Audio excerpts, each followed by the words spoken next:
Welcome back to When Bad Things Happen to Good People, a podcast about censorship and the arts. My name is Todd Sullivan. Joining me, as always, is Peter Ammon. Hello, hello. And today we are continuing our look at The Diary of a Young Girl by Anne Frank.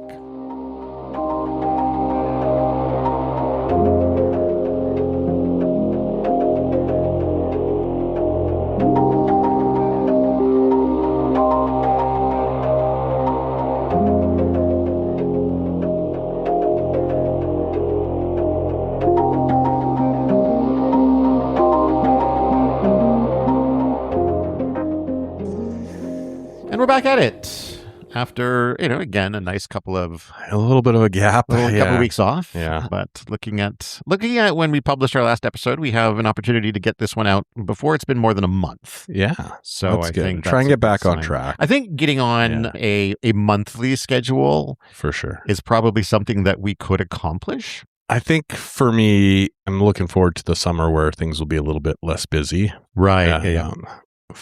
Fortunately or unfortunately, I've gotten to spend a lot of time with kids basketball and coaching and that kind of stuff. And it's really on top of everything else going on in life. It's really sucked a lot of my time and weekends, which is when we record. So it makes it a challenge. So I'm sorry, and I'm going to do better.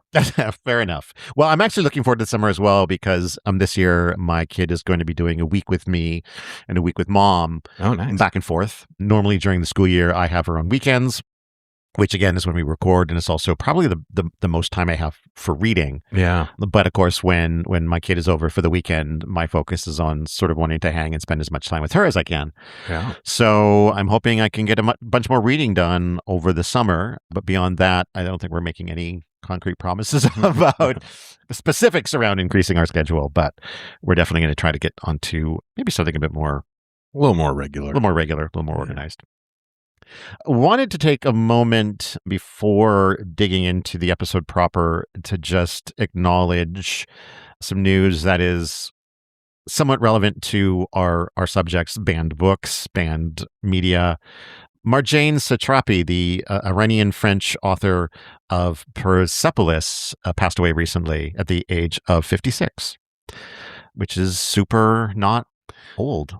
No. I mean, 56 is young in today's world. Absolutely. Yeah. It's been a fairly challenged book. It tells the story. It's a true story of her coming of age, I guess, in Iran during the Taliban rule. Yeah. And it's supposed to be quite a spectacular story. It was adapted into an animated film that I believe she directed herself as well. Yeah. And so I feel like I'd like to bump this up on our list of things to cover. I know we've got our sort of the next couple of things lined up. No, I think we can tackle this a little sooner than later. Yeah. And it's been a while, I think, since we covered a graphic novel too. And I think those are interesting to talk about because you're looking at stuff that is very much, I shouldn't necessarily say geared for kids, but it feels more accessible to kids, even if it may not be written for them. And quite often, I think, they are. Yeah. I think maybe the last graphic novel we did was Heartstopper. Has BB done something since? No, we did Slaughterhouse 5. Did we do an episode on it? Or we did an episode on the graphic novel. Okay. We just did the book. We read it independently, and I shared my copy. We did read the graphic novel, but we didn't actually do an episode on it. Great graphic novel, though. Really solid adaptation by Ryan North. Yeah. And I can't remember the name of the artist, unfortunately. So our thoughts to her family, and obviously a tragedy, and this sucks. Yeah.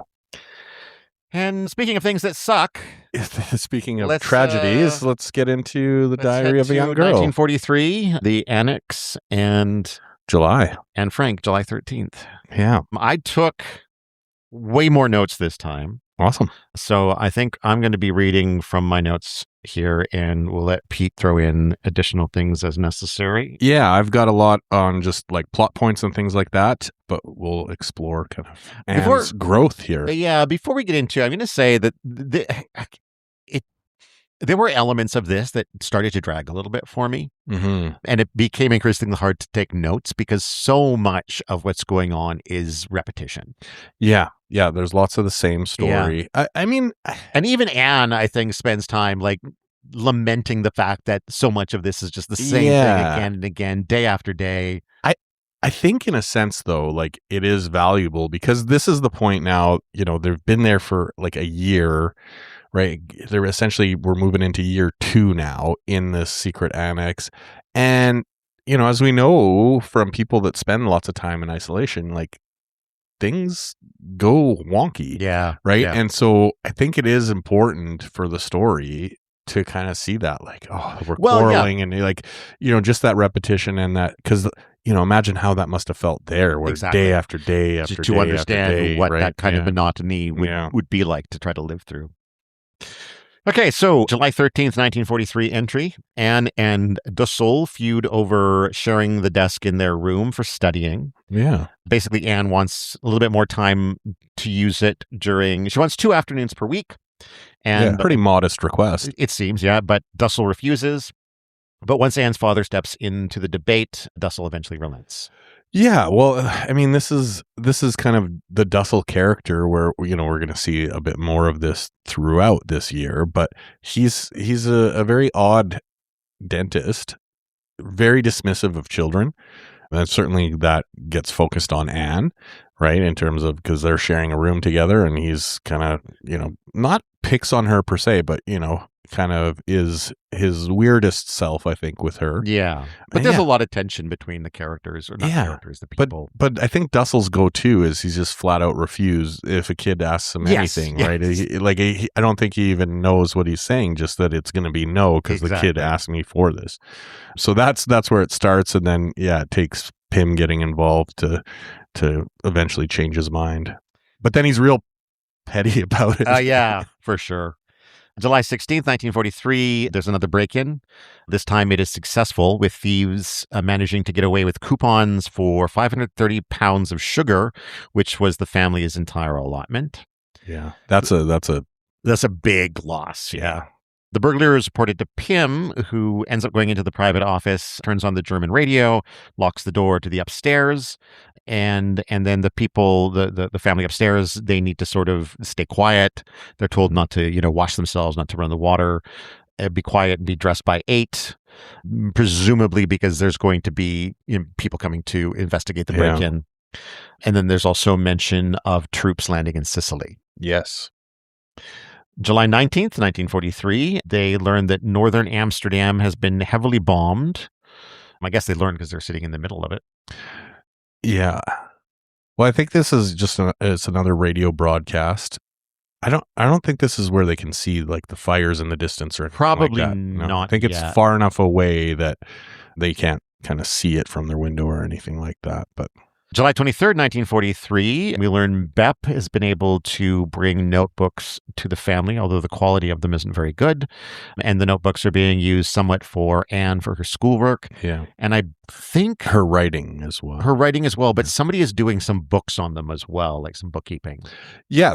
So Margot, and I think it's maybe just Margot, but maybe Mr. Van Daan, like they're actually doing work for the warehouse. So like at night, they're doing, bookkeeping and accounts and that kind of thing. Right. And I think at one point we see that Mr. Van Daan's frustrated that Mr. Kugler made a mistake or something and he has to fix it all.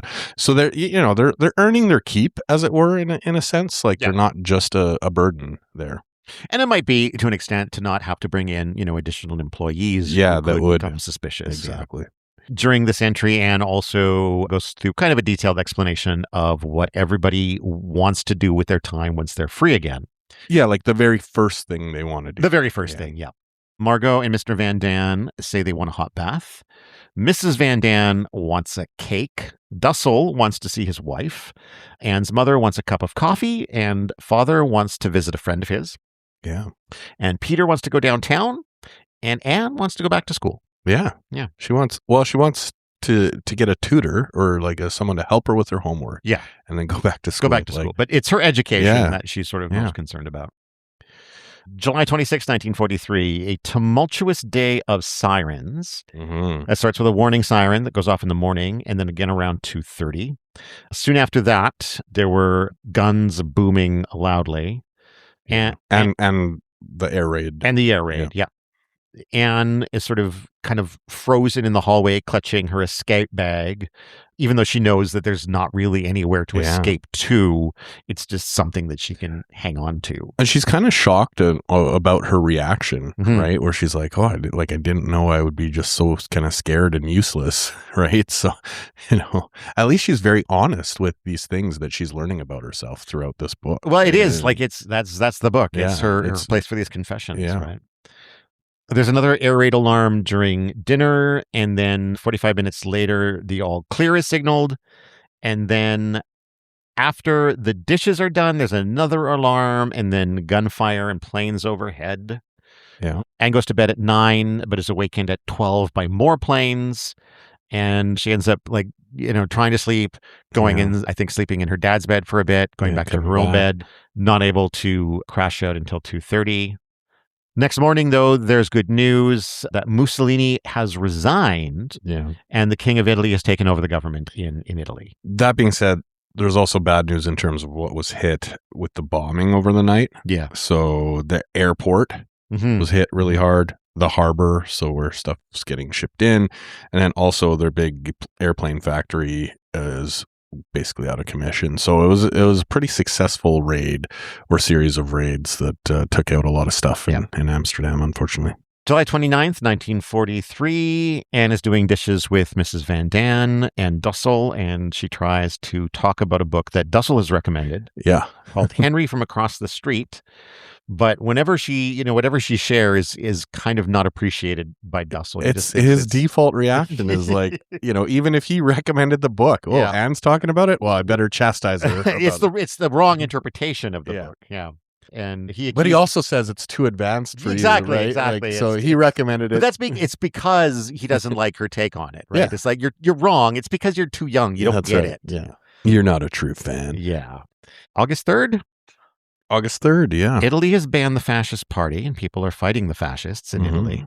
They've lost their radio again. It was turned in by Mr. Kugler. Yeah. So the one that they sort of had left. Yeah, because they turned in, one they could part with. And, yeah. There's more air raid sirens, and Anne is trying to practice her bravery. Although she points out that Mrs. Van Daan appears to be the most cowardly in her observation. Even though she talks a big game. She talks a big game. And then, the fleas, as you said. Yeah. Moshi the cat has been spreading fleas throughout the annex. Just what they need. Yeah. Like just cooped up in there. I'd imagine that would be just horrible. And they were saying that whenever they get a bite, everyone sort of just leaps up briefly and does a little bit of exercise. Around, yeah. And because of real or imagined bites, Anne points out that the calisthenics have kind of fallen by the wayside over the year. Because they're actually getting like stiff and sore from having to like jump up and move their bodies around. August 4th, 43. It's the 1-year anniversary of being in the Annex, and basically this entry, Anne goes through and recounts the events of an average night. Yeah, there wasn't anything in that I felt was particularly. Yeah, just kind of their routine. There's a few entries that she has that kind of go through like, hey, this is how we do it. And in fact, August 5th is the same. Yeah. It's a recounting of an average afternoon in the Annex. Yeah. August 7th, we learn that Anne has started working on a story. I guess one thing about these is we do get a little bit more color of like their helpers or the outside people and how they kind of come in and interact with them through some of this routine. So, we do see that they're not isolated in that sense where they're completely cut off from the world, right? Like they do have that outside presence and they're doing, chores and shopping and stuff. The outside interactions are happening because of their, Mr. Kleinman and Kugler and Bepp and Yep and, the whole crew. But I was, like I said, I avoided kind of writing those details down because we don't need to get bogged down. Yeah, just a general every sense. Little detail. Yeah. August 9th, we get the details of an average dinner. Mm-hmm. On August 10th, we learned that Anne has begun talking to herself more during meals to avoid annoying other people. She's definitely feeling a little bit... Had her fill of like just getting snapped at for whatever she says. Yeah. So now she's just not talking out loud. She also sort of gives us a bit of a run through of what her morning is like to sort of push herself out of bed and fight off the desire to just sort of hide away there. And we find out that she's rather klutzy as well. True enough, yeah. So she leaps out of bed. She immediately takes down the blackout curtains and strips the bed to quickly avoid the temptation to go back into it. Yeah. And Mother calls this the art of living. Yeah.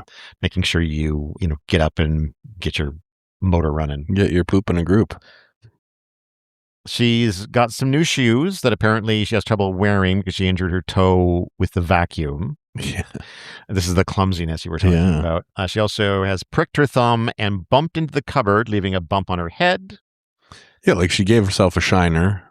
She's got a, pricked finger, broken toe. And like the toe is apparently quite bad, right? Like there's blood and she has to bandage it all up. And then they find out that Dussel requested an anti-Mussolini book from someone that they got concerned about because that's the sort of, reading material that can get you in trouble if they got caught with it. So then we get an entry. Doesn't Bep say something to the police that almost hit her while she has the book, while she's bringing it or something? That might be. I don't know. That does ring a bell. Yeah. Then there's a breakdown of a daily chore, peeling potatoes. Yeah. We get a description of an average day of peeling potatoes. Which ultimately ends in some kind of quarrel. Yeah, between Mr. and Mrs. Van Daan. Yeah. They're apparently, that couple is not apparently having a super great time either. There's a lot of feuding going on. Yeah, they fight quite a bit. Well, I mean, Mr. Van Daan is shown as, or at least through Anne's writing, that he's, rather intelligent and opinionated and kind of, knows what's going on. And then you have Mrs. Van Daan, who seems to be, this cowardly, coquettish, lady who loves to just kind of stir up trouble and, wear her fur coats. Yeah, exactly. She likes to be, I think, taken care of to a certain degree. Yeah. She seems a little high maintenance. A little high maintenance would be the way to put it, yeah.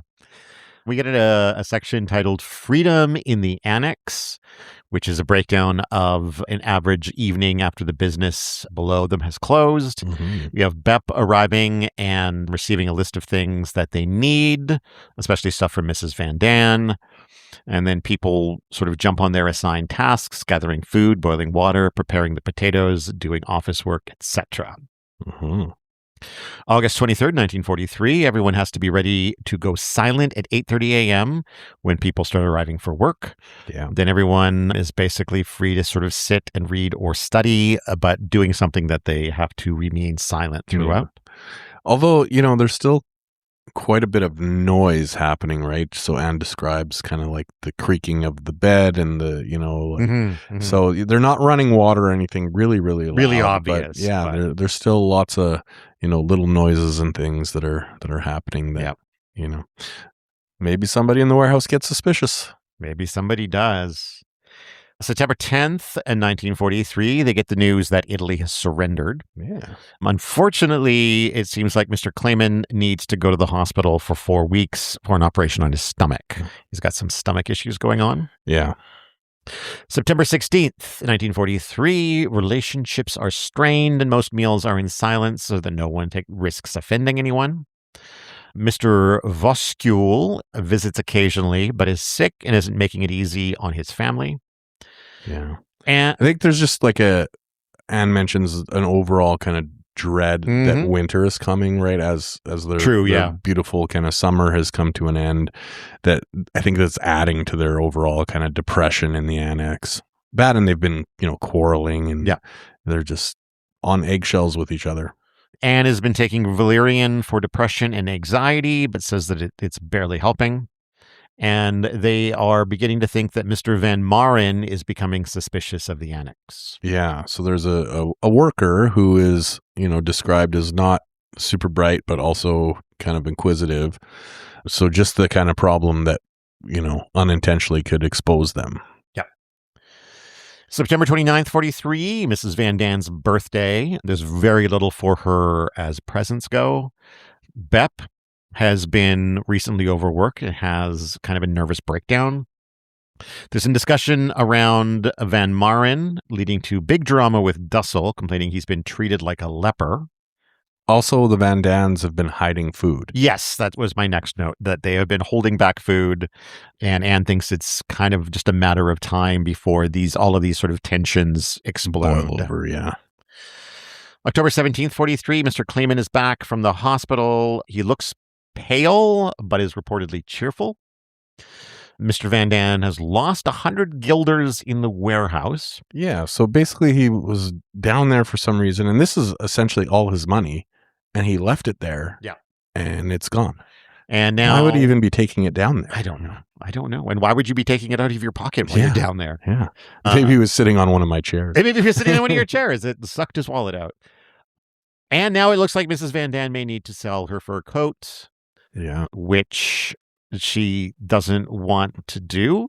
No. Why would she have to be put out? Yeah. And everything continues to be tense and irritable. And Anne sometimes even forgets who it is that she's feuding with. Yeah. There are so many feuds going on. It's tough to keep track. Yeah. October 29th, 43, Mr. Kleeman's stomach is still a problem, so he heads home again. The Van Daans are broke and trying to sell some clothing. They did manage to sell Mrs. Van Daan's fur coat for 325 guilders. Which is a lot of money. She wanted to keep the money for shopping after the war. But Mr. Van Daan was like, no, that wasn't what we sold this for. That wasn't the point we need this money now, actually. Anne's appetite has basically non-existent at this point. Yeah. She feels stifled, surrounded by deathly silence, and like a songbird whose wings have been ripped off. Yeah, and she's having trouble like staying present, and being involved in she's kind of drifting in and out of it a little bit, right? This is the beginning of more of these writings about, things in the Annex being sad or, tense or, just the stir craziness that is really starting to set in. November 3rd, 1943, Mr. Frank gets a catalog from a correspondence school and orders a course on elementary Latin, which Margot begins studying, but it's too hard for Anne. Mm-hmm. Father also requests a Bible so Anne can start learning the New Testament. Yeah, which is odd for the Jewish faith. It is, right? But I wonder whether or not, given the situation at the time, whether there's a goal as far as being able to maybe integrate yourself with, to be able to pretend that you're pretend to be a non-Jewish. Christian, yeah. Margot kind of jokingly asks if he plans to give Anne a Bible for Hanukkah. Perfect gift. But Father says he thinks that St. Nicholas's Day might be a better choice for that particular gift. And then he says Jesus and Hanukkah don't exactly go together. Yeah. And at this point, tension has mostly subsided, except for some tension between Dussel and the Van Daans. November 8th, 1943, evening. Anne explains that she is depressed and admits that even though she talks about after the war, she doesn't see it as a real possibility and is frequently scared that the world will never be normal again. Yeah. And she's starting to have some dreams that are not great. Yeah. And I imagine it's getting hard to sort of maintain any kind of hope after this much time because, who knows how much longer it could go on. Well, I think the thing is, right, Italy surrendering was big news, but it didn't ultimately change really anything in terms of the situation, for where they are, right? No, the hope that was kind of momentarily stirred with that has kind of faded now, right? We're into the depths of winter, and the war continues. November 11th, 1943 is an entry that Anne calls Ode to My Fountain Pen in Memoriam, where unfortunately her fountain pen, which she received when she was 9 and has been through so much with her, had fallen into the stove somehow and melted. Basically, well, she was sweeping up, so she accidentally cremates her own. Yeah. It's pretty sad. Yeah. I mean, and it was a nice pen, It was a nice pen. And it had been with her for a while. It'd Gold been through nib. a lot. Yeah. And fountain pens are nice. You ever use a fountain pen? Oh, yeah. I need to get one. I have one. Do you have one? A pretty nice one, and nice. Still have some ink left. Nice. I gotta get for it and everything. Yeah. November 17th, 1943. Bep cannot visit due to an outbreak of diphtheria in her house. Yeah. So her sister is she doesn't have it. Contagious. She could be contagious. It could be brewing in her. Yeah. Dussel is having issues, but Anne doesn't know why. There had been a feud of silence between him and Mrs. Van Daan over the anniversary of Dussel coming to the Annex, and Dussel doing nothing to show his gratitude. Yeah. Which is a pretty Dussel thing to do. Yeah. I mean, what do they expect? I mean, they know him. Yeah. Yeah, right. November 27th, 1943, Anne has a dream of Hanley? Yeah. One of her friends Yeah. from the school. And after remembering her, finds herself wishing there was something she could do to help them, to comfort them, and feels embarrassed to have gone so long without thinking about these people and these friends from her past. Yeah. So I think this is more of, kind of the depression setting in a little bit, right? The writing now has gotten a little moodier, a little darker. There's ups and downs more now, right? It's a little more bipolar, back and forth, right? Yeah. The like highs and lows, and just seeing a lot more, not hopelessness per se, although we do see that, but it just in general, we're trending a little bit into a little bit of a darker place than kind of the first year they were there. Yeah. But having said that, December 6, 1943, we're approaching St. Nicholas Day, and Anne and Pym decide they want to do something special for everybody. Yeah. And so they end up, they write a little piece of poetry for everybody in the annex, and then they collect everybody's shoes, or I think they just collect the one shoe from each person. And they leave the poem in each shoe, and then they bring it up as a basket to give to everybody. And everyone just sort of which is really cool. And, it was kind of a neat thing. Everyone is pretty enamored of the thoughtfulness of it. Yeah. Because at this point too, right, they have a lot less stuff. They have a lot less stuff. Right. I mean, they've been, having to sell things and, like just the stuff that they had at the first Christmas, right, in terms of, whether it's oranges and, some of the fresh fruits and other little knickknacks and trinkets they're able to get. They just don't have that. One, it's really hard to get it on the black market, with whatever rations and things that they're down to now. And two, like they can't take the chance of being too suspicious and bringing all this stuff. Exactly. December 22nd, 1943, Anne points out that, the reason for the big gap is she's had the flu, but she's better now. People are getting along again. Maybe it's the Christmas spirit getting to them. Yeah. I think she says morale's still low, but that people are excited for kind of Christmas and Hanukkah. Yeah. Well, there is a quote in this entry that I made note of, which is, "The war is at an impasse. Spirits are low." Mm-hmm. They do get extra cooking oil, candy, and molasses for Christmas. Yeah. Dussel gives Mrs. Van Daan a cake, which is thoughtful. Yeah. Margot and Anne receive a brooch, and Anne has saved sugar from her cereal for a month, so Mr. Kleiman could make a donut for Miep and Pip. December 24th, Anne continues to struggle with depression, with being trapped, and with her fear of not being grateful for what she has, which is better than many other Jews at this point in time. Yeah. And also here, she's starts talking about her mother more. As far as like the separation between them? Yeah, right. So, we got a little bit of that in the first chunk of the book where, she can't love her mother and, has some of these things. And here it starts to develop a little bit more about how she feels like, she can't honor her mother, or like that relationship just isn't there. So she can't kind of commit. And, though she may want to kind of bridge that gap, it's just never going to happen. And this starts to get sprinkled throughout some of the writings here of this, tension or trouble with her relationship, as well a bit with her father too. Right. We start to see that relationship isn't quite how she would like it to be either. So yeah, she has some distance from her parents and the rest of her family. December 27th, 1943, Anne receives her first Christmas present in the form of a Christmas cake that was made by Mr. Kleeman, Mr. Kugler, and the girls. Yeah. December 29th, 43, more dreams, this time of Grandma and Hanley. They didn't understand how much Grandma had suffered while hiding her secret.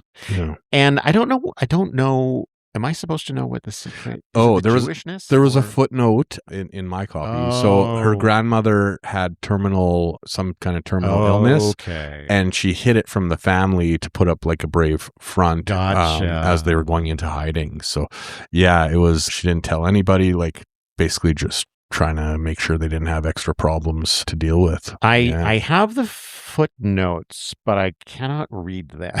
Oh. So like I have the little number, but I cannot figure out for the life of me how to like actually access it on the Kindle. I kept tapping on it and we just turned the page. So I'm obviously doing something wrong. Have to phone Amazon. I have to phone Amazon. Give me Jeff. Give me the Bays man. And then Anne worries again about Hanley and feels more guilt about, her own misery and like, you have it pretty good under the circumstances. Yeah, there is, like, in her writing, there is a lot of, this sense of, well, I shouldn't feel this way because I really am lucky and people have it worse, right? Especially when she thinks of her friends and family and that kind of thing, right? And then she does often spend a bit of time trying to recognize that, she is fortunate to, be in this position where she's alive and has friends and is cared for and has food and shelter and all that kind of stuff. But, still, like, she is not there living, are definitely people who have it better. She's not living a great life either, but she is alive, right? So there's, that back and forth happens quite a bit where she goes, I'm sad, but, I have to remember to be grateful. Yeah. December 30th, 1943, quarrels have more or less settled down, but now there are issues around the division of food. Yeah. I think this is, they're getting to this point where they've spent a year and a half or whatever it is, fighting, and, nothing's changed, right? So now they're just starting to actually figure things out and going, okay, well, the Van Dams are hiding food. So, the Van Dams are hiding food. So now they're going to say, all right, well, now we're going to split this and this, where they were pooling a lot of stuff and they only had a few things that they would actually kind of do separately. Now they're going, well, now our potatoes are going to be separate. Our meats are going to, and they're really getting, into these kind of tracking systems for all sorts of different products. January 2nd, 1944, into a new year. Anne reflects on previous negativity towards her mother and how she's no longer quite as judgmental, and things are a bit more peaceful between them. Yeah. Yeah. She kind of, as she's getting older now and looking back, she's starting to see that, there is another side to the story or another perspective, and starts to appreciate that a little bit more from her mother. And I think I don't think it solves the relationship per se, but it certainly seems to help, or at least bring some peace to Anne. Yeah. And I think that there's more of, this is sort of the starting period of Anne kind of opening her eyes to maybe to better understand other people's perspectives and have a more mature understanding. Yeah. Obviously, doesn't fix everything between her and her mom, but we see a lot of growth in Anne, I think, over especially these next so many months. January 6th, 1944, we have a couple of confessions from Anne. The first is about her struggles with her mother, and this is specifically a memory of a trip they made to the dentist with her mom. This is like a core memory for her. Yeah. Because she can't, like, she sees this as like the starting point. Exactly. The rift. It was a dentist trip that she went on with her mother and Margot, who they both encouraged her to take her bike on this trip. Yeah. And then when the appointment is over and Mom and Margot were going to go sort of to town and do some shopping, they wouldn't let Anne come because of the bike. Yeah. Can't take your bike downtown. Yeah. And so it ends up making Anne feel very like it was intentional. Like, we want made to you bring exclude the bike you. so that we could exclude you later. Well, I think the other thing there is that then they tease her. They tease her and laugh about it as well. Yeah, that's true. They point and laugh at her. So it just really kind of, salt in the wound kind of thing. Yeah. And then the second confession is about how she's beginning to discover more of her true self as her period has now started. Mm-hmm. And she talks about how she's had some feelings for girls. Yep. How she once kissed a friend named Jacques. Mm-hmm. And suggested that they even touch each other's breasts. Yeah. Jacques declined. And Anne is also noted that she is feeling some ecstasy when she looks at the Venus in her art history book. Yeah. I think, or did she mention any kind of naked female body or something like that? Well, I think the Venus is somewhat like, I think her breasts are nude. Yeah. Is the Venus completely nude? I think so. There might be a seashell or something lower down, but yeah, I think she mentions that, like it's maybe any female body, but yeah. But she does specifically mention the Venus. Right? Yeah, and I think she does also mention, like, she's had her third period now, right? So she is now really into puberty, essentially. And so what we see next in some of her writings, I think, especially some of these changes in perspective and wisdom and, feelings that start to emerge, are probably, really related to that kind of puberty change that's happening with her. And, the fact that she has the diary to help kind of process that is, it's great for us to be able to kind of read that. But I think it helps her, having this outlet to write about these things and go, yeah, like I am thinking about this now, or yeah. January 6th, 1944, Anne is longing for someone to talk to, so she begins having conversations with Peter. Yeah. And in these conversations, she starts to notice his masculinity and shyness. And she thinks of questions to ask him, but can't actually ask them. Yeah. Then she talks about having a dream of Peter Schiff, who I believe was one of the boys that was sort of an admirer of her earlier in the story, or in her life. It's a very vivid dream, she says, where she stares in his eyes and he says, "If I'd only known, I'd have come to you long ago." Yeah. Well, then their cheeks touch. Yeah, then she turns away and their cheeks touch in the dream. It's pretty saucy. And then she wakes with tears in her eyes, thinking of how much she loved and still loves him. Yes. January 7th, she tells the story of her true love, this Peter Schiff, who she lost touch with when he moved on to middle school in the 7th grade. Yeah. They had a glorious summer together. Yep. But then he was older, so he went up. And she stayed behind, and that was sort of the end of that until he started talking to girls his own age. Yeah. Yeah. Goddamn girls their own age. Yeah. January 12th, Bep is able to leave the house again. They've finally dealt with the diphtheria. Sorry, I just want to go back to the dream just with this other Peter. In her writings here, she almost like talks herself into falling more in love with this idea of this Peter, that she had this relationship with when she was younger. And I think part of that is, as she's having all these emotions and hormones and things like that, right? She needs this kind of outlet. So now she's putting these feelings of love or lust or whatever it is, right, into this person who, she hasn't seen in a year or 2 years now or whatever it is, and just kind of like really focusing or channeling all this emotion into this person. Oh, I'll say too, and this is from recent personal experience. You can come out of a dream, I think, with carrying some of that kind of like, if you're in love with somebody in a dream, you can. I had a dream a couple of weeks ago about Sabrina Carpenter. Okay. And became briefly obsessed with her for like 2 to 3 days afterwards, because just like the carryover from because she was my girlfriend in this dream, right, yeah. And I was like, oh my God, I am obsessed with Sabrina Carpenter. And then like 2 days later, I was like, whatever. Yeah. But I got it out of your system.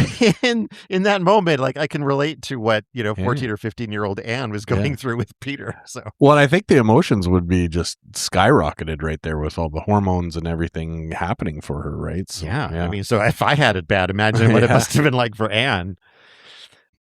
So January 12th, Bep is able to leave the house again. Anne is going through a craze of doing dance and some sort of balance moves, and she makes herself a nice dance costume out of an old slip. Things are better right now between Anne and Margot, and Anne continues to dream about Peter.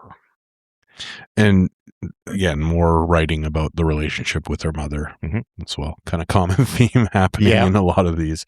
January 15th, there's more tension in the Annex, and Anne doesn't really want to go into it. She writes here that she's learned a lot about human nature, right? So she starts to ask these questions about why these adults around her are, being selfish or talking a certain way or, quarreling, and she goes, like, is this all that humanity has to offer kind of thing? And so I think she says, I should have written the quote down, but like she's basically had enough of learning about this stuff for a while, right?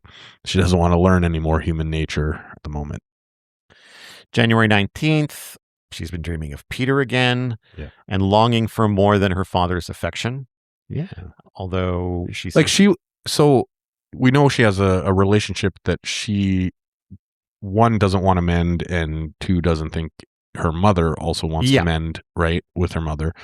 But her father, earlier in the book, they seem to have kind of more of a closer relationship. But we find here And there's a few writings where, he takes Margot's side, or he gets kind of involved with the teasing of her, things like that. And we see that, her relationship with her father isn't quite what she wanted either, right? She's not getting all the affection that she needs there either. But even then, she probably is getting the majority of her affection from her father. And to me, this is really about like needing more than just that fatherly, because it is, I can't remember if it's like directly related to, but like it comes after discussing this dream about Peter, who she definitely has different affection for than the kind of affection for her father. So, I think it has to do with that as well. And Mother gets a mocha cake, an actual mocha cake for her birthday. Yeah. I like the term, and we see it on a few pieces of food that come in, but pre-war quality. Yeah. Right. Which, you got to think there's not a lot of resources out there, and most kind of things that you would be able to buy from shops and stuff would not really be great. Yeah. So pre-war quality, means they've really gone to some expense and effort to make this for her. January 22nd, 1944, Anne is reconsidering her opinion of everyone in the Annex, particularly the Van Dans, and she decides she's going to give them a second chance. Yeah. I mean, this is just this whole change that's happening with her in terms of maturity, right? Where she, like we discussed earlier, she's really starting to kind of think outside of herself and actually be able to put herself in other people's shoes and kind of, have that empathy and understanding of someone else's position versus just being the spoiled brat. 12-year-old. January 24th, 44, Anne and Peter have conversations about sexual organs. Yeah. He nicely points out the cat's male reproductive organ to Anne. And shows how to, confirm that. Yeah. And she's surprised by how, like, comfortable he is and she is in terms of discussing that. It comes from, I think, Anne talking about how her mom was pointing out, like, you can't talk about these things with boys. Yeah. And she ends up being kind of surprised at how easy it actually is. And like not weird it is to have the conversation with Peter. Peter's also not your average boy either. No, he's quite a shy kind of. Probably nothing average about, the Annex at this point. It's a pretty unique experience.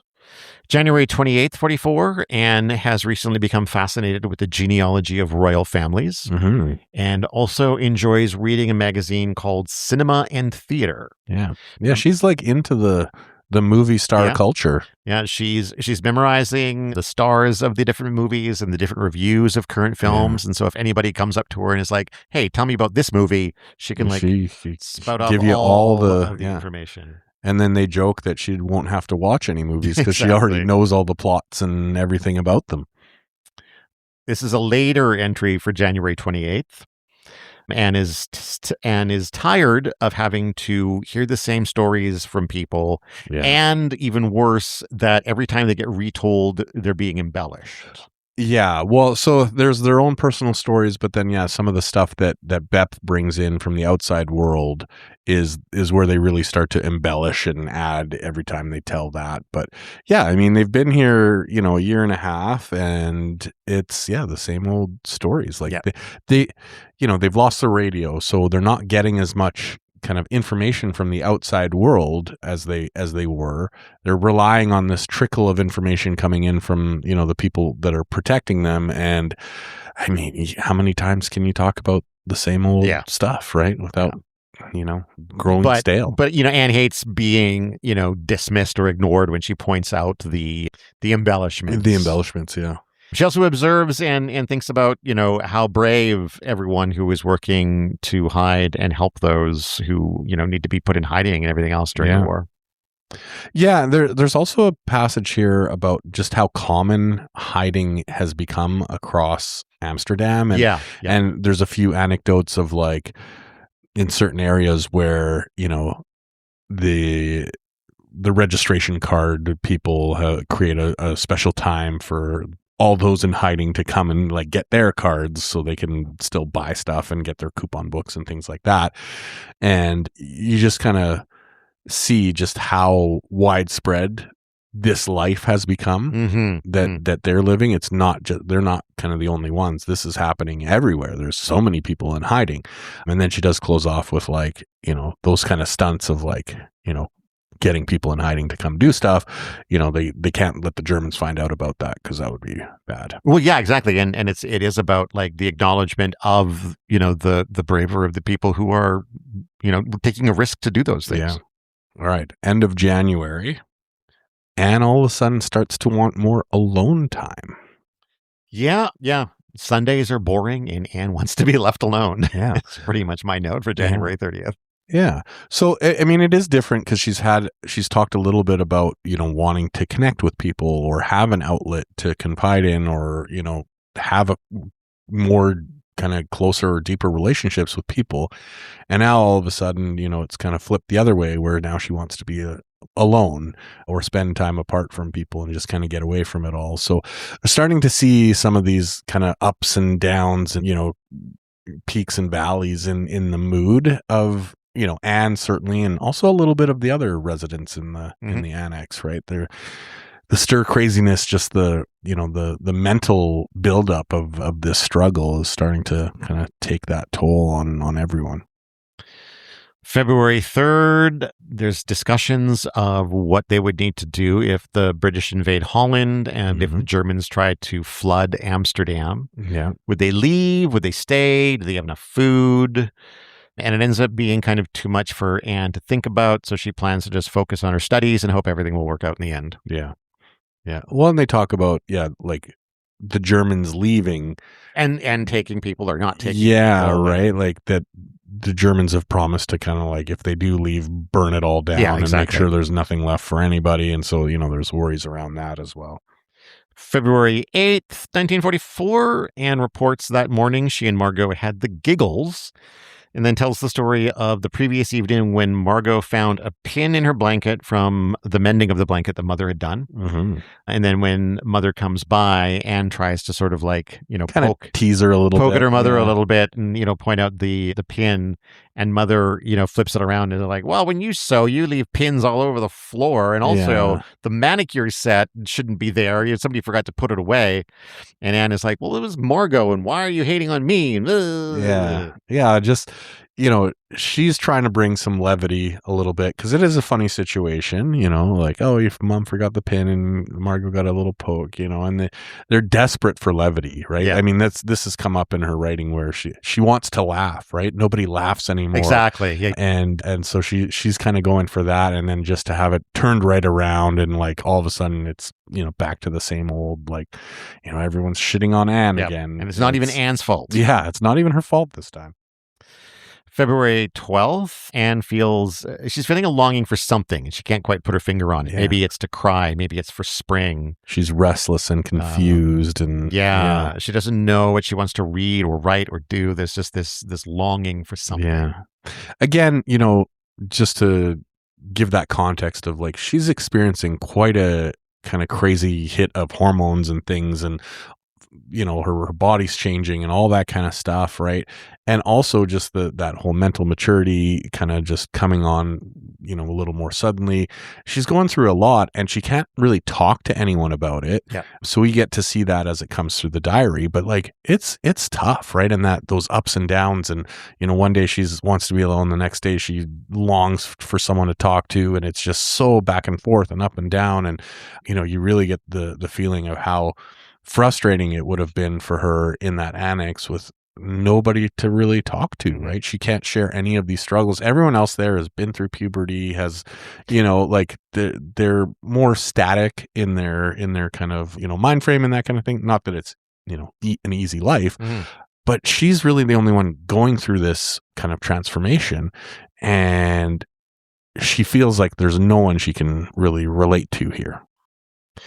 That's correct. At least not yet. Yeah, February 14th. This is the start of, I think, this is the start of the Peter entries in my mind. Yes, right. Yep. And this is the Peter of the annex and not the Peter of Anne's former life. Although there is some conflation There is some conflation at some points, yeah. And it's not, even at the beginning, I think at this point, she's like, I'm not in love with Peter. Yes. Yeah, she mentions that a couple of times, yeah. But she does point out in this entry that her and Peter have grown closer, with Peter appreciating what an attentive listener she is. He also tells her that he's kind of jealous of her ability to speak her mind so kind of bravely without, any fear, which she kind of laughs at because she's like, no, I'm stumbling over my words all the time. So like, I don't speak as well as I wish I could. And then he's like, well, at least you're not embarrassed about it. Yeah. Right. Because he's often embarrassed. He's often embarrassed. And did it say explicitly that he has kind of like a speech impediment or something like that earlier in the book? But I don't recall. So there is a little kind of throwaway here where he does say that, because he stutters and like he can't get words out. So, like he does actually have physical trouble, speaking his mind or just, putting a longer sentence together. So that definitely impacts how he's able to kind of converse. Yeah. But his comfort with Anne, he's actually able to talk a little bit more naturally and get more words out. There's also, I believe, a conflict this day between Peter and Dussel. I think maybe over the radio. He made some comment to Dussel. Was it over the radio or something that happened in the office? I can't remember. I don't remember. Yeah, but yeah, they have a bit of a row.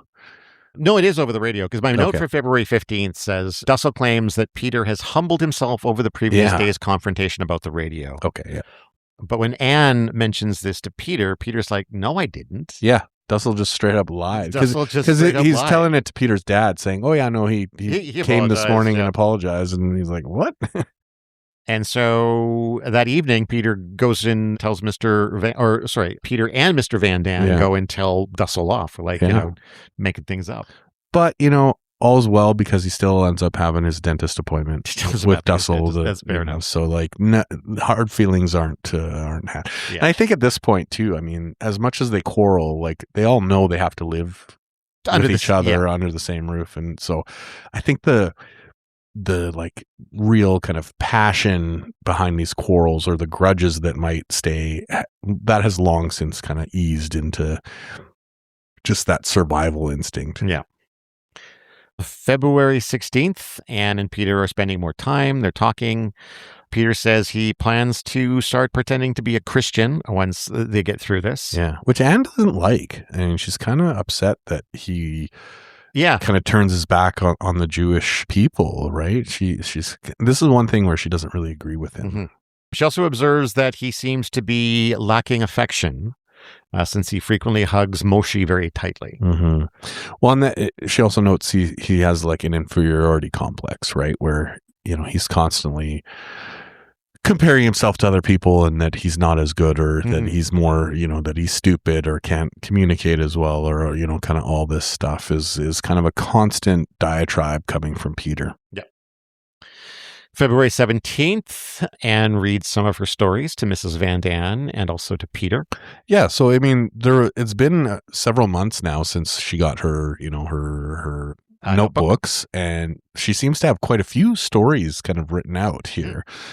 She's got a couple different titles and things like that, and so she's like the resident auteur in the Annex here, and I think it was Mrs. Van Daan actually requested that she come and like read her some of her stories. So like she's in demand in the Annex here. February 18th, Anne's friendship with Peter grows more, though at this point she's insisting they're not in love. Yeah, so she kind of describes this as like, I see him as being like a really good close friend, right? Like, and she even says, I like, Peter Schiff is, my dream love, but I realize I need an outlet and I need a friend here. And I think, Peter is going to be that friend. But I'm not in love with him. Yeah. And also her mother tells her that she shouldn't bother Peter so much. Yeah. Starting to be a bit of suspicion there. Yeah. Next. February 19th, 44, Anne begins to doubt whether Peter is feeling the same amount of friendship after a day of, just kind of, they don't talk. It's just a lot of kind of crossing paths. And now she's like, no real conversation. Oh my God, maybe he doesn't like me. February 20th is walking us through an average Sunday. And I did actually write these ones down because they were fairly basic. 8 o'clock, it begins with Dussel getting up to wash, which takes him about an hour to do. It's a real bathroom hog. Yep. 9:30, the stoves are lit, the blackout screens are taken down. The Van Daans sort of start their bathroom time. And Anne is still in bed, and she watches Dussel pray from where she's at. For 15 minutes straight. Yeah. Every Sunday. And that's the thing, too. Yeah, people are getting up early, or Dussel is getting up early on Sunday. Everybody else wants to stay in bed. By 10:15, the Van Dans are done with the bathroom. So the Franks now get up. Margot and Anne start work on the laundry, and then they do their bathroom time around 11. Yeah. Pretty good sleep in that they got. Not a bad sleep in, yeah. 11:30 is breakfast. On 12:15, sort of everybody back to work. Father is dusting the carpet. Dussel makes the beds, and Anne points out that he does it all wrong. Yeah, of course. Mother hangs... Because he wouldn't listen to anyone. He wouldn't listen to anyone. Mother hangs the washing. Mr. Van Daan heads to the lower levels, and Mrs. Van Daan continues to do laundry while Anne and Margot do the dishes and straighten up the room. February 23rd, Anne and Peter spend more time together, but now we're sort of in silence. But it's a friendly kind of silence. She paints a really beautiful scene here of when they're up in the attic and they have this opportunity to kind of, she's sitting there looking out the window, and he kind of blue sky, and it's a lovely day, and Peter comes up, and instead of engaging her in conversation, seems to notice that, she's really contemplative, and just stands beside her and takes it in, and they just share that silence and that beauty together. And I think this is kind of where, for Anne, that I'm not falling in love with him thing and the other Peter that she's been obsessed with, this is where that starts to meld a little bit, right? She's now... sees Peter in a different light, right? Because they've had good conversations, but now they were also able to share this, quiet, beautiful moment. And she also, she reflects on how as long as the beauty of nature exists, she can never really be entirely sad. Yeah. And then she takes this portion of the journal to sort of try to express those feelings specifically to Peter. That's right. And I don't know whether or not, the intention was for maybe Peter to eventually read this, or whether the intention was for her to sort of collect her thoughts in a way that she could then speak to Peter. I think it was more that, right? Just to kind of get it down. Because she does start it off with notes Peter to Peter. Yeah. February 27th, we have more, talk around Peter. Yeah. And reflects on how neither of them are really able to connect properly with their mothers. Yeah. Yeah. And there's a shift here where she wants to kind of protect him or help him, right? She's heard now or knows a lot more about his relationship with his parents and, some of the parallels between her relationships. And now she wants to kind of reach out to him and, whether it's protect him or draw him in or be able to discuss that. She I think has really found a much more, kind of direct correlation here in terms of their life experience than I think she had originally thought. Yep. February 28th, 44, I just have more obsessing about Peter. So this one in particular, she writes in this entry that Peter Schiff and Peter Van Daan have melded. Kind of melded, yeah. She uses the term melded into one in her mind. So now it's kind of official where that love, that obsession, that romantic love that she's felt for Peter Schiff from her past has now fully kind of transferred over to Peter Van Daan in the Annex. March 1st, 1944, there's another break-in, but this time they suspect the burglar might have heard them in the Annex. Yeah, just the nature of the break-in is that Mr. Van Daan kind of went down and saw there were doors open, and so he was like, well, this is strange. And he went and he checked, the front door was locked, right? So he's like, okay, well, I guess nobody's, no signs of forced entry or anything like that. So he's kind of walking around and then goes back upstairs eventually, and then, they find out the next day that the front door is wide open. So they think that the burglar was still inside. Well, but had a key or, some way to fake the key. Yeah. But because they were, basically hiding at that time, they may have possibly seen Mr. Van Daan or been suspicious that there's people hiding there. So very scary for them. Yeah. March 2nd, there's a little discussion here about how, Anne and some of the other sort of younger members of the, up there, Peter, Margot, and Bep specifically, are kind of dismissed by the adults. Yeah. Well, and the mothers provide terrible advice, in Anne's opinion anyway, like how to deal with Bep's, love life or whatever. Yeah. So yeah, they have kind of shared complaints about the moms and how they. And as Peter and Anne sort of discuss this lack of respect, they land on Anne pointing out to Peter that her father kind of likes him. Yeah. Yeah, and Peter, really likes her father, thinks he's a terrific guy. And then Anne at the end of the entry says that, Peter is himself a terrific guy. March 3rd, another conversation with Anne and Peter, and Anne admits that it would not take much for her to fall in love with him. And she wonders if he might be feeling the same. Yeah, and I think she even allows herself to hope or recognize that he may actually, and she just needs to kind of find out. March 4th, Anne is, practicing her French and her English, and Mrs. Van Daan teases her about Peter, saying, "Can I trust you two up there?" Yeah, jokingly, but like, can't really. Maybe only half jokingly. I think one thing that's interesting here is that Anne's father actually recommends that they study together, right? So he is actually, kind of like wingmanning this a little bit, where he's like, "Hey, Peter and Anne, do you guys want to study some French? And you could do it together." And then he leaves them alone, after to just chat. So, there's a little bit at play there, and I think. Obviously her mother's remarked on it. Her father's, kind of involved now. Mrs. Van Daan is teasing them a little bit. So obviously everyone, maybe aside from Dussel in the Annex, knows there's something kind of going on between the two of them now. Yeah.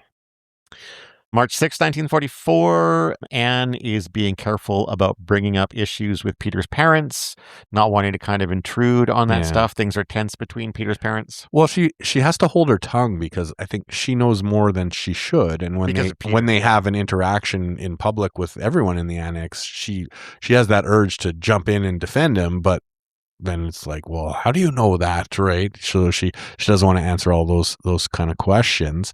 But yeah, she feels very protective of him. And of course, she continues to admire Peter from afar and hopes that he might feel the same way about her. And she even writes that she now lives for every time they have time together. And March 7th, 1944. This is a lot of kind of looking back in this entry at what her life was like before the Annex compared to where she's at now. Looking at, she uses the word happy-go-lucky and carefree to describe those sort of early days. And yeah, I mean, she really, from her perspective, had a good life, even if she was, and honestly, she kind of paints this picture that she might not have been the best person per se. Yeah. She was maybe a little awkward, in terms of her friends, or, really curried, that admiration from her clique of people that hung out with her. Yeah. Well, I mean, she does talk about almost like she may have been a little bit not maybe full of herself. A little bit though. She was flirty. She had stuff. And she had all these admirers. And, she talks in this entry about how, now what she really appreciates is having more like a handful of close friends rather than a ton of admirers who she doesn't really connect with. And it's just a lot of kind of reflecting on how much things have changed from then to now. Yeah. And she sees how she's matured and kind of what life in the Annex. I think she's a little bit thankful for her time in the Annex and that it's allowed her to mature in this way. And then also, I mean, she still has hope. She still thinks there's beauty and goodness and dearness that is out there in the world and stuff to be thankful for. And she still looks forward to seeing that stuff when the war is over. So there's still hope there where, a few months ago during winter, things were pretty bleak. Yeah. And, now spring's starting to come and all of a sudden hope comes back. And very, very much kind of, that seasonal affective disorder would have been in rampant swing there in the Annex. And I guess, the war probably doesn't help much either. And she does feel love for Peter. Yep.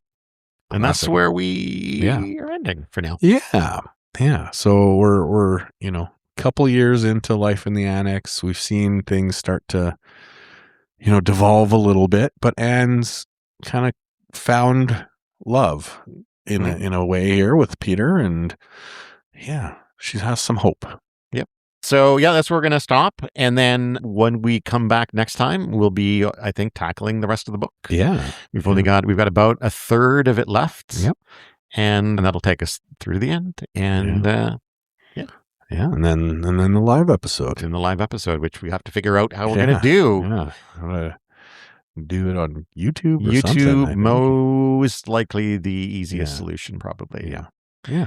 So, yeah, I don't know if there's much to sort of I think the one think about thing at this point, I think the one thing from this section, right? So the first section of the book, Anne's a very talented writer, right? She's very, very much able to like look at herself and to describe things about herself in ways that I think lots of people wouldn't maybe be honest about. But here we see a change where she does become more mature, right? The way she talks about certain subject matter, whether it's love or, relationships with her mother, her ability to now kind of, have some empathy for how other people see her or how her actions affect other people. We see very much a clear kind of progression in terms of maturity versus the first section of the book, that first third that we've read. So for me, it was interesting to see like that introspection and that maturity, like just be really visible in terms of like, you can see it entry by entry in terms of, how she seems to be maturing and growing and, just the mind developing. We had a little hint of it in the first section, right? Where there was she had gone back to an entry and added a note like a year and a half later after the fact and saying, I can't believe I wrote this. And, I'm more mature now. And we're seeing that actually take place entry after entry here. Right. And, culminating obviously in this, kind of love affair with Peter, but she still has that same kind of childhood honesty. And that really lets us see just how she's maturing throughout this section. So I thought that was really neat. And yeah, some of the entries are a little repetitious, whether it's about Peter or the quarreling or relationships, with her mother and that kind of stuff, right? But there isn't much going on in the annex, right? No, exactly. So what else is she going to write about as she has time to just sit there and ponder all the relationships in her life? Yeah. That's what's coming out. But we do see that just maturity starting to really happen with Anne. Yeah. And I'm sure we'll see a little bit more in the next. Curious to see what happens between her and Peter. Like, absolutely. How close they get and, how that affects the other residents in the annex, because, they're strained relationships for sure. Right? Like they're, as they would be. Yeah. And though things have calmed, right, they're still not copacetic. And seeing like a young love or that kind of happiness could potentially be, detrimental to how people, and they're already ready to pick at Anne, on the best days. So, how's that going to kind of manifest itself? I'm curious to see. Yeah, absolutely. In the meanwhile, of course, as always, you can connect with us on blahblahblahmedia.com, BLAHBLAHBLAH media.com. That's got all of our podcasts. It's got links to our socials. It's got links to our merch store, our Buy Us a Coffee, and our Patreon. You can obviously listen on all your favorite podcasting apps. You can email us at bandthingshappen@gmail.com if you want to connect with us, if you want to suggest something for a future episode, if you want to tell us we suck, whatever. Call us names. It happens. It's right there. If you are listening and you are a fan, I would encourage you to leave a review if you're able to. Yeah. Am I forgetting anything? No, I think you got it all. Okay, well, then in that case, I've been Todd Sullivan. I've been Peter Ammon. And until next time, go read a fucking book.